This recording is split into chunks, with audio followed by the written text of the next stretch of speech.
नमस्कार विक्रम राउत आमर जड़े पीसा पचारि गोटे प्रश्न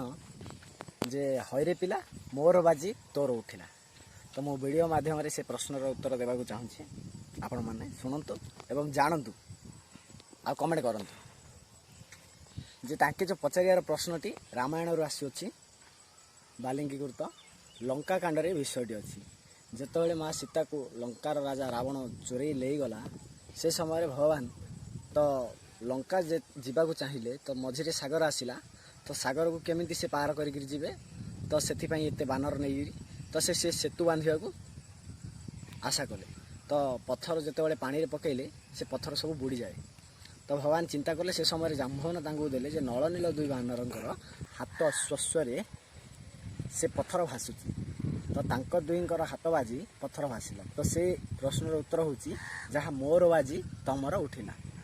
कौन उठिला ना पत्थर उठिला जहाँफल भगवान रामचंद्र लंका जाई रावण को बद्ध करी माँ सीता को जानकी आनी आशा कर प्रश्नटीर उत्तर जानी निश्चय खुशी है। नमस्कार।